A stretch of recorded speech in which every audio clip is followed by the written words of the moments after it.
जी। भाजपा के 15 साल, दून नगर निगम बेहाल। एक आरटीआई से और निकल के आया कि पलटन बाजार में 5 करोड़ 31 लाख रुपए के बोर्ड लगे। 500-700 दुकानें होंगी। 5 करोड़ 31 लाख के 1 लाख रुपए का क्या हीरे का बोर्ड लगाया वो लाल रंग के पेंट का। क्या इस तरह के जो बयान हैं और जिस तरह से ये मकानों के ऊपर नोटिस लगाना हो तो कहीं ना कहीं चुनाव के टाइम पे क्यों होता है? क्या वोट का कहीं ना खौफ। हाँ। इस दुनिया में सबसे बड़ी चीज है खौफ। हिंदू मुस्लिम का झगड़ा कराओ, खौफ पैदा करो, वोट लो, लोगों को बोलो अगर हमें वोट नहीं दोगे तुम्हारी छत चली जाएगी। खौफ, ये खौफ की राजनीति है। नमस्कार, समाचार में आपका स्वागत है। मेरे साथ जो शख्स है वो अभिनव थापर हैं। देहरादून वासियों को दिख भी रहा होगा कि बहुत सारे ऐसे मुद्दे हैं जिसको लेकर अभिनव थापर लगातार चर्चाओं में आ रहे हैं और सड़कों पर अगर आप बैनर देखेंगे तो बधाई संदेशों के तो काफ़ी बैनर होंगे, लेकिन आप इनका चेहरा पहचान सकते हैं। कहीं ना कहीं आपको एक बैनर में कहीं ना कहीं दिखाई दिए होंगे। लेकिन ये जो 15 साल बीजेपी ने शासन किया है देहरादून नगर निगम में, उसको लेकर ये लगातार सवाल पूछ रहे हैं और जो नेता बनकर चले गए हैं या फिर जो काम काज हुए हैं बीजेपी के दौरान, उसमें क्या क्या कमी रही है और ये चर्चा में क्यों है। सर, समाचार में आपका स्वागत है। थैंक यू सर, ये कौन सी चर्चा हो रही है कि जो बीजेपी ने शासन किया है यहाँ पर और 15 साल बीजेपी नगर निगम में रही है और अभी तक भी है, ये इस पर क्या मुद्दे आप उठा रहे हैं? क्योंकि ये लगातार चर्चा का विषय बना हुआ है कि आप लगातार सवाल पूछ रहे हैं कि 15 साल में बीजेपी ने क्या किया। क्या क्या सवाल है आपको आपके बीजेपी को लेकर? देखिए, मैंने अपने साथियों के साथ एक अभियान चलाया है जी। भाजपा के 15 साल, दून नगर निगम बेहाल। आप देखिए, सड़क, सीवर, स्ट्रीट लाइट, डेंगू, स्वास्थ्य समस्याएं, आप कोई भी समस्या उठा लीजिए। स्मार्ट सिटी, ये अलग विषय है। ये भी स्मार्ट सिटी अपने आप में मैंने आरटीआई लगाई थी कुछ समय पहले। 2019 में 1206 करोड़ रुपए इस देहरादून के लिए आया। 2022 में 331 करोड़ रुपए इस देहरादून के लिए आया। टोटल 1537 करोड़ रुपए देहरादून स्मार्ट सिटी का सैंक्शन हुआ है। और वो 1537 करोड़ रुपए, वो 1537 करोड़ रुपए में देहरादून कितना सुंदर और कितना एक बड़ा शहर बन सकता था। वो 1537 करोड़ रुपए क्या हुए? हमने पौधे लगा दिए, आज लगा दिए, कल वो सूख गए, कल हटा दिए। हमने कहीं रेलिंग लगा दी, कहीं हटा दी। हमने बोर्ड लगा दिए लाल कलर के पूरे शहर में। एक आरटीआई से और निकल के आया कि पलटन बाजार में 5 करोड़ 31 लाख रुपए के बोर्ड लगे। 500-700 दुकानें होंगी। 5 करोड़ 31 लाख के 1 लाख रुपए का क्या हीरे का बोर्ड लगाया वो लाल रंग के पेंट का। भ्रष्टाचार चरम पे है, लूट चरम पे है। जहाँ पे सड़क बन गई है वो सड़क, उसको कोई मेंटेन करने वाला नहीं है। जहाँ सड़क नहीं है उसका कोई पता नहीं है। हमारा जो अभियान है भाजपा के 15 साल, दून नगर निगम बेहाल, इस अभियान को लेकर जब मैं वार्डों में गया तो एक वार्ड 83, वार्ड 84 धर्मपुर विधानसभा के वार्ड हैं और उसमें दुर्गा विहार, कुंज विहार, दुर्गा एनक्लेव से लगते वार्ड है। वहाँ पे वो लो लाइंग एरिया है। तमाम, मैंने मीडिया वालों को पहले भी इसमें जब बारिशें हुई थी मैंने बताया था कि भाई ये पूरा डूब जाता है, पूरा वो एक बरसाती नाला सा बन जाता है। उस वार्ड में हमने क्षेत्रीय जनता के साथ धरना दिया, हल्ला गुल्ला किया। पूरा वार्ड वहाँ पे बगल में उसके नाला है और वहाँ 11 साल से सड़क नहीं बनी है। Can you imagine? 11 साल से वहाँ पे नगर निगम भी बीजेपी की है 11 साल से। वहाँ पे विधायक भी बीजेपी के हैं, वहाँ पे एमपी भी बीजेपी के हैं और 2 बार से तो मुख्यमंत्री भी बीजेपी के हैं। तो ट्रिपल नहीं, 4 इंजन की सरकार है, प्रधानमंत्री भी बीजेपी के। आप सोचिए 11 साल से, और वो लोग हैं उत्तराखंड के मूल लोग हैं, सब हमारे ही लोग हैं। हमारे गढ़वाल के लोग हैं, 60-60, 70-70 साल पुराने वे क्षेत्रीय लोग हैं। हमारे गोरखाली समाज के लोग हैं, कुमाऊं के लोग हैं। ऐसा भी नहीं है कि हम कहते हैं अभी बस्ती बनी है, जैसे बस्तियों पे ये आक्रमण कर रहे हैं। उस पर हम लोगों ने जब ये धरना दिया, 4 दिन के अंदर वो सड़क बनी। तो मैं आप लोगों के माध्यम से भी ये कहता हूँ, हमने अपने पेजेस से सब जगह से एक अभियान चला रखा है, भाजपा के 15 साल, दून नगर निगम बेहाल। हमारी ईमेल आईडीज़ हैं, हमारे मोबाइल नंबर्स हैं, उन पे आप हमें अपनी समस्याएं बताइए और हम कोशिश करेंगे आपके साथ मिलकर उस समस्या को उठाने की। जैसे एक जगह 11 साल बाद 4 दिन में सड़क बन गई है, हो सकता है कहीं और भी कुछ हो जाए। उसके बाद हम और जगह गए, जैसे मलिन बस्तियों का हुआ, तो हम लोगों ने संघर्ष किया, तो ये निकल के आया सरकार ने कि अध्यादेश लागू कर दिया है, 2 साल 3 साल के लिए एक्सटेंड कर दिया। बड़े बड़े पोस्टर आपने शहर में देखे, मुख्यमंत्री धामी जी का धन्यवाद, फलाने विधायक, फलाना ये, चारों तरफ आपने देखा शहर पट गया। उसके बाद मैं एक मलिन बस्ती में गया। वार्ड 59 में, इस तरफ काठ बंगला की बस्ती, इस तरफ वार्ड 59 लगता है, रायपुर विधानसभा का, सामने मसूरी विधानसभा है, रिस्पना उसे काटती है। तो मैं उन बस्तियों में गया, वहाँ पे नोटिस लगे हुए थे। नोटिस थे कि फ्लड जोन से आप उन बस्तियों को खाली करेंगे और डीएम पे आप अपनी आपत्ति 7 दिसंबर या 4 दिसंबर कोई लास्ट डेट है, आप उस तक अपनी आपत्ति दर्ज कराइए। फिर मैं लोगों के साथ बैठा, फिर मैंने इसमें सोचा एज एन एडवोकेट, आप एक तरफ अध्यादेश की बात करते हैं कि हम अध्यादेश लाते हैं, आप सेफ हो, आपका घर 3 साल नहीं टूटेगा। एक तरफ हम कहते हैं फ्लड जोन पे खाली करेंगे, तो फ्लड जोन तो रिवर प्लेन में आएगा ही। रिस्पना और बिंदाल तो फ्लड जोन है, रिवर है, बिल्कुल, इसमें जो है वो तो फ्लड जोन है। सरकार की मंशा, एमडीडीए की मंशा, नगर निगम की मंशा, अगर कोई मेयर एक अच्छी इंटेंट से काम करे तो रिस्पना और बिंदाल भी रिवाइव हो सकती हैं, और सरकार थोड़ा सा सपोर्ट करे तो उन लोगों को छत भी मिल सकती है। वो 85,000 लोग हैं, और 85,000 मकान हैं, 85,000 छतें हैं, उनमें 2.5-3 लाख लोग रह रहा है, वो हमारे देश के ही तो नागरिक हैं, इस भारत के तो नागरिक हैं। उनको आपने बिजली दी, उनको आपने पानी दिया। पिछले 15 साल में मैंने तो एक नारा और दिया था कि नगर निगम सोती रही और अवैध बस्तियां बसती रही। आपने उनको, नगर निगम को टैक्स दे रहे हैं, बिजली का बिल दे रहे हैं, पानी का बिल दे रहे हैं, वोट बना दिया। अब की बार मोदी सरकार, वोट आप उनसे लेते हैं। मोदी जी का एक इतना बड़ा उसमें एक प्लान है जिसमें आवासीय योजना, वो कहते हैं कि हर गरीब को एक मैं घर दूंगा, प्रधानमंत्री आवास योजना। कहाँ है वो आवास योजना? एक आवास योजना काठ बंगला में थोड़ा आगे बनी है नगर निगम के लैंड पे, उसमें पता नहीं कुछ 4-5 साल पहले वो बनना शुरू हुई थी, वो रुक गई किसी न किसी मामले को लेके। आप लोगों के पास सोल्यूशन कहाँ है? अगर आप किसी को खाली कर रहे हैं तो आप छत दें, छत के बदले छत दें। तो ऐसे तमाम इशू को लेकर, डेंगू की समस्या है, डेंगू में हर साल लापरवाही से लोग जान गंवाते हैं। मैं ये नहीं कहता कल अगर डेंगू आएगा, कांग्रेस की सरकार होगी तो लोगों की जानें जाएंगी। एक छोटी बात बीच में रोक रहे हैं हम लोग। हम जब पिछली बार चुनाव कवरेज, त्रिवेंद्र रावत जी, विनोद चमोली जी, और हमारे पास वीडियो हैं, उससे पहले, चुनाव से पहले कहा गया है कि सारे मकान हटाए गए, फिर बयान दिया गया मंचों से कि ये मकान नहीं हम हटने देंगे। बीजेपी के नेता उसमें बयान देते दिखाई दे रहे थे। उसमें उनियाल गमा जी भी कह रहे थे कि हम अभी मकान, हमें टाइम ले रहे हैं हम कोर्ट से भी कि हम ये मकान नहीं हटने देंगे। तो क्या इस तरह के जो बयान हैं और जिस तरह से ये मकानों के ऊपर नोटिस लगाना हो, तो कहीं ना कहीं चुनाव के टाइम पे क्यों होता है? क्या वोट का कहीं ना कहीं खौफ? हाँ, इस दुनिया में सबसे बड़ी चीज है खौफ। हिंदू मुस्लिम का झगड़ा कराओ, खौफ पैदा करो, वोट लो, लोगों को बोलो अगर हमें वोट नहीं दोगे तुम्हारी छत चली जाएगी। खौफ, ये खौफ की राजनीति है। आज बीजेपी इस कदर परेशान हो गई है कि जब हम लोगों ने अध्यादेश की, कांग्रेस ने आवाज़ उठाई, करण मेहरा जी के नेतृत्व में हम लोगों ने इस आवाज़ को उठाया, प्रीतम सिंह जी ने इस बारे में बोला, हरीश रावत जी ने इस बारे में बोला, हम लोगों ने जब आवाज़ उठाई सड़कों पे, तो बीजेपी की सरकार को अध्यादेश लाना पड़ा। आप जान के हैरान होंगे, आपके चैनल के माध्यम से मैं बताना चाहता हूँ, अध्यादेश का अभी एक भी पब्लिक के बीच में आया नहीं है। अभी वो बिल कहीं टेबल नहीं हुआ, ठीक है।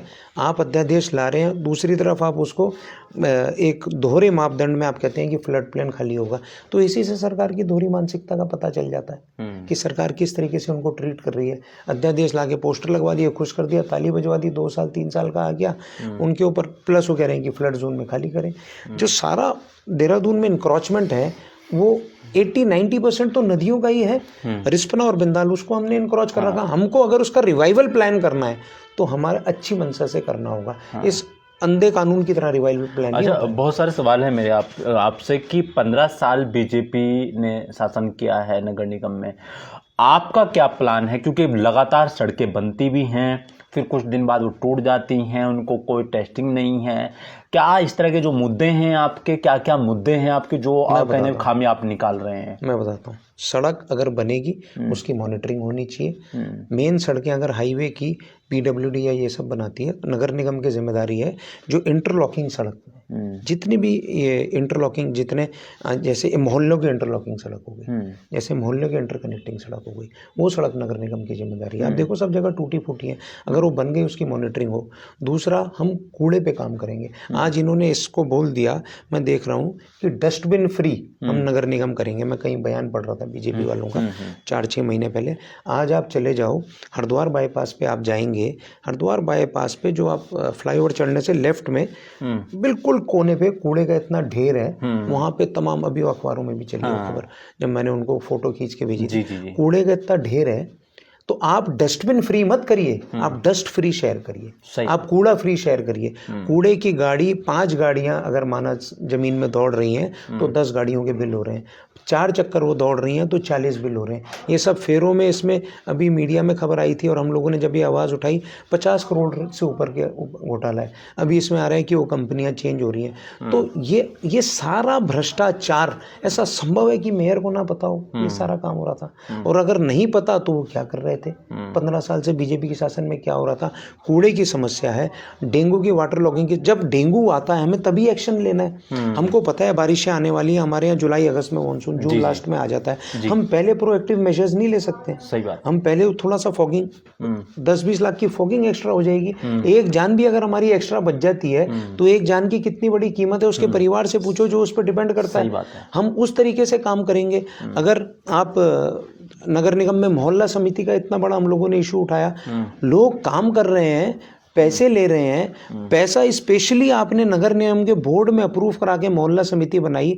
जब मैंने आवाज़ उठाई और लोगों ने इसमें वो लगाई RTI वगैरह, हम लोगों ने इसमें सब में काम किया, तो इसमें आज ये निकल के आया 99 एम्प्लॉयज़ जो है घोस्ट एम्प्लॉई हैं, उन पर अब कोई एक्शन नहीं हो रहा है। बार बार मैं भी पिछले जो DM थे उनसे भी मिला था और अभी भी नगर निगम के जो MN हैं उनसे लगातार मैं मिलता रहता हूँ। कहते हैं कि वो प्रशासक देंगे, प्रशासक अब इस समय DM है क्योंकि मेयर है नहीं, प्रशासक देंगे तो वो रिपोर्ट आ नहीं रही है, कभी कहीं फंस रही है, कभी कहीं। वो अभी वो पब्लिक डोमेन में रिपोर्ट नहीं ला रहे हैं। कौन वो 99 लोग हैं, कौन से वार्डों में लोग लगे, कौन से इसमें लोग इन्वॉल्व हैं, उसकी वो आनी चाहिए। आप सोचिए मोहल्ला समिति के मतलब जो भ्रष्टाचार है उसके फेवर में बीजेपी वालों ने उसका धरना किया है, घेराव किया नगर निगम का। ये खबर मैंने अखबार में पढ़ी है। भाजपा के 10-20 पार्षद गए और उन्होंने उनका घेराव कर दिया जो वहाँ MN थे कि आप इसकी जांच रोकिए मोहल्ला समिति की, ये तो हमने सफाई के लिए की है। अरे भैया, सफाई के लिए किया, पैसे किसको गए, कहाँ गए? पब्लिक का पैसा है, करोड़ों रुपए उसमें चला गया। होर्डिंग का घोटाला जो मैंने उठाया है, जिसमें भी मैं जनहित याचिका के माध्यम से कोर्ट में भी संघर्ष कर रहा हूँ, पिछले 10 वर्षों से 300 करोड़ का कारोबार 2-4 कंपनियों के बीच में चला गया। अगर सही है तो आप उसको जांच करके रिपोर्ट बताइए सही है। ऐसे तमाम विषय हैं जिसको हम सॉल्यूशन के रूप में ले जाएंगे। और जैसे हम कह रहे हैं कि भाजपा के 15 साल नगर निगम बेहाल, तो जब कांग्रेस का मेयर आएगा, वो कांग्रेस का मेयर कोई भी हो सकता है, कांग्रेस पार्टी का मेयर होगा, कांग्रेस का मेयर आएगा तो कांग्रेस का मेयर की सबसे बड़ी प्राथमिकता होगी कि इस शहर की जो चरमराई व्यवस्था है उस व्यवस्था को कैसे पटरी पे लाया जाए। अच्छा, कांग्रेस में बहुत सारे चेहरों ने चुनाव लड़ा यहाँ पर। पार्षद के घोटालों पर फिर बात करेंगे, बहुत लंबा एक इंटरव्यू हो जाएगा उसमें। लेकिन अगर कांग्रेस आपको टिकट देती है और कहते हैं भाई आप चुनाव लड़िएगा, आपकी तैयारी भी होगी बेशक, और आप एक चेहरा भी है उत्तराखंड में, लगभग उत्तराखंड के देहरादून में सब लोग आपको जानते ही हैं, तो क्या तैयारी है आपकी और क्या ख्याल रखते हैं आपको कितना बदलाव उत्तराखंड के देहरादून राजधानी में आएगा अगर आपको चुनाव लड़ने का एक मौका मिलेगा? क्या सोच है आपका, क्या विजन है देहरादून को लेकर आपका? देखिए, विजन मैं आपको बता चुका हूँ। हम शहर के ड्रेनेज पे काम करेंगे। जब भी बारिश आती है हमारे लो लाइंग एरिया डूब जाते हैं, बाजार के एरिया लगते हैं, बाबूगंज, धामावाला, ये सब एरिया हैं। आप इधर बिंदाल के आसपास का एरिया देख लीजिए, कोलागढ़, गांधीग्राम, इस तरफ का रिस्पना से लगते हुए एरिया देख लीजिए, मोतरा वाला साइड देख लीजिए, पूरा शहर डूब जाता है। हम ड्रेनेज पे काम करेंगे। हम शहर की जो पुराना देहरादून था, जिस पुराने देहरादून को कहते थे लोग कि ये लीची का देहरादून है, ये चावल का देहरादून है, हम उस देहरादून को बनाने की कब्जाई हैं। वो ज़मीनें हम वापस खाली करा के उनमें बच्चों के लिए पार्क, बुज़ुर्गों के लिए पार्क बनाएंगे। हम उसको हरियाली को वापस करने की कोशिश करेंगे। हम स्मार्ट सिटीज़ के जो अधूरे काम हैं वो काम किस तरीके से आगे बढ़ाए जाएँ, सोल्यूशन के रूप में काम करेंगे। जो चीज़ें गलत हुई हैं उस गलत को कैसा सॉल्व, हम उस पर काम करेंगे। मैं व्यक्तिगत रूप से अगर मेरे को कांग्रेस पार्टी मौका देती है तो मतलब एक देहरादून में अमूल चूल जो समस्याएँ हैं उन समस्याओं में जनता के बीच बीच में जाएंगे। जैसा मैं बोल चुका हूँ पहले और अपने कई इंटरव्यूज़ में भी हमने किया, जब ये अभियान लॉन्च किया, हम इस देहरादून को for the people of Dehradun, by the people of Dehradun, of the people of Dehradun के तर्ज पे हम बनाएंगे। जो हमारा संविधान कहता है कि जब हम देश बना, हमारा राष्ट्र बना, हमारे संविधान में लिखा गया बाबा साहेब अम्बेडकर जी ने, for the people of India, by the people of India, of the people of India. तो जन सहभागिता से, ऐसा नहीं है कि मैं बहुत बड़ा फैंटम हूँ और मुझे सब आता है। मैं कभी आपसे बात करके, कभी मीडिया वालों से, कभी मोहल्लों में जाके, कभी वार्ड में जाके, उनकी समस्याएं होंगी लोगों की। अब जैसे मुझे तो नहीं पता था, 12 साल से सड़क नहीं बनी, जब लोग मेरे पास आए मुझे पता चला ये है तो मैंने इशू उठाया। ऐसे कहीं पे कोई समस्या, कहीं सड़क की होगी, कहीं सीवर की होगी, जिस भी प्रकार की जो समस्या होगी, कहीं वाटर लॉगिंग की होगी, कहीं पे पार्किंग की समस्या शहर में बहुत बड़ी है, प्रदूषण की समस्या शहर में बहुत बड़ी है। मैं एक ग्रीन एनवायरनमेंट प्लान पे मेरे पास एक बहुत बड़ा प्लान है, कैसे हम देहरादून को ग्रीन एनवायरनमेंट और उस तरफ ले जाया जा सकता है, कैसे हम इस पे जो हमारा पार्किंग है, किस तरीके से हम मल्टी लेवल पार्किंग्स बना सकते हैं। शहर में हमने पार्किंग के लिए क्या किया, जो हमने पहले फुटपाथ खाली कराए, हाई कोर्ट के ऑर्डर पे फुटपाथ खाली कराए, जो वो एरिया खाली हुए उस पर हमने वाइट लाइन लगा दी, उसके बाद वहाँ गाड़ी खड़ी कर दी, स्मार्ट सिटी को बोल दिया इनसे 50 रुपये ले लो। ये बदमाशी करी है हमने, ये सरकार ने बदमाशी करी है, लूट करी है पब्लिक के साथ। इस तरीके से आप पार्किंग की व्यवस्था बनाइए। जब हाई कोर्ट ने कहा है इंक्रोचमेंट खाली करो, जो 60 फीट की सड़क है अगर वो 100 फीट की हो रही है तो वो 100 फीट की सड़क चलने के लिए है ना। आप उसमें गाड़ी चलाइए, फुटपाथ जोन बनाइए पैदल चलने के लिए। आप उसमें फिर से गाड़ी खड़ी करके, मतलब आपने एक अतिक्रमण हटा के सरकार ने अपना अतिक्रमण कर लिया और फिर वो स्मार्ट सिटी से पैसा भी ले रहे हैं उस पर। आपके पास पार्किंग का प्लान कहाँ है? कहाँ पे आपने मल्टी लेवल कितनी देहरादून में पार्किंग बना दी, आप बताइए। कांग्रेस के टाइम पे ये हमारा जो एमडीडीए का कॉम्प्लेक्स है, इसके सामने घंटाघर के सामने हिम्मती नंदन बहुगुणा जी के नाम से जो हमारा कॉम्प्लेक्स है, वो कांग्रेस के समय की देन है, उसमें मल्टी लेवल पार्किंग है। उसके अलावा आप शहर में मुझे बताइए, आप भी तो पत्रकारिता करते हैं, ये डस्टबिन फ्री की बात करते हैं। और सारे ऐसे हॉस्पिटल भी हैं जो पार्किंग तो अलाउड होती है जब बिल्डिंग बनती है, लेकिन पार्किंग तो होती नहीं वहाँ पर भी। वही तो मैं कह रहा हूँ। तो ये सब खेल, ये कार्टेल है। उस कार्टेल में एमडीडीए, उस कार्टेल में नगर निगम, उस कार्टेल में सरकार, उस कार्टेल में पीडब्ल्यूडी, उस कार्टेल में स्वास्थ्य विभाग, उस कार्टेल में, अब जब किसी को पड़ी नहीं है तो कोई कर भी नहीं रहा है। तो ऐसा अगर कोई आ जाएगा पेन लेने वाला, अगर पार्टी हमें जिम्मेदारी देती है और जनता हमको इस लायक समझती है कि हम उस जगह पे पहुंच जाएंगे, तो एज अ मेयर हम कोशिश करेंगे कि जन सहभागिता से कैसे समस्याओं के बारे में पता किया जाए।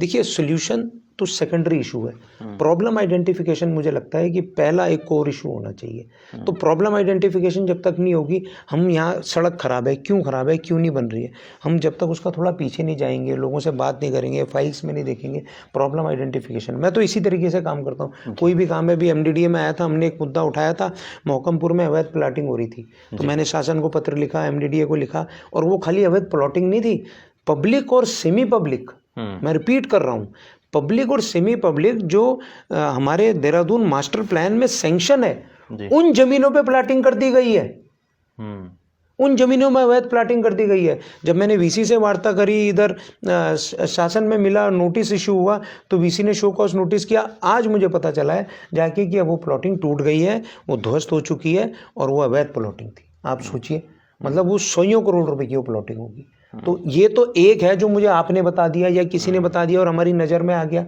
ऐसे कितना इस शहर में हो रहा होगा, जमीनों की लूट हो गई है इस शहर में। क्या ये देहरादून ऐसा देहरादून था? जितने भी आपके देखने वाले हैं, क्या ये देहरादून ऐसा देहरादून था 20-30 साल पहले जब हम स्कूल में थे? क्या होता था ये देहरादून? लोग आते थे देहरादून में रहने। जब यूपी का टाइम था, उत्तराखंड बनने से पहले का जो देहरादून था, तो लोग कहते थे रिटायरमेंट लोगों की ये नगरी है, आराम से लोग रहा करते थे, बिल्कुल ग्रीनरी हुआ करती थी। आज हमने क्या हालत बना दी है देहरादून की, सबने मिलके। इसमें खाली सरकारें भी जिम्मेदार नहीं है, हम लोग भी इसमें जिम्मेदार हैं। तो हम मिल के अगर कोई ऐसा जन अभियान चलाएंगे जन सहभागिता से, तो पब्लिक को भी इसमें इन्वॉल्व करेंगे, तो पब्लिक को भी समझ में आएगा। तो मेरा जो प्लान होगा एज अ मेयर देहरादून का या नगर निगम चलाने का, वो बड़ा सिंपल प्लान है, जो भारत के हमारे संविधान में बाबा भीमराव अम्बेडकर जी का लिखा हुआ है, वो सिंपल है। उसी के तर्ज पे मैं देहरादून में काम करूँगा। वो देश के लिए लिखा है, for the people of Dehradun, by the people of Dehradun, of the people of. और भी बहुत सारे सवाल थे जो हमें करने थे, लेकिन अभी अगले वक्त में हम कभी ना कभी इनसे बहुत सारे सवाल करेंगे। कांग्रेस को लेकर, बीजेपी को लेकर बहुत सारे सवाल हैं। हालांकि वो मुद्दा नहीं था आज का, हमारा मुद्दा यही था कि वो जो 15 साल को लेकर वो सवाल कर रहे थे वो क्या क्या थे। आप देखते रहिए समाचार इंडिया, खबर से लेकर असर तक।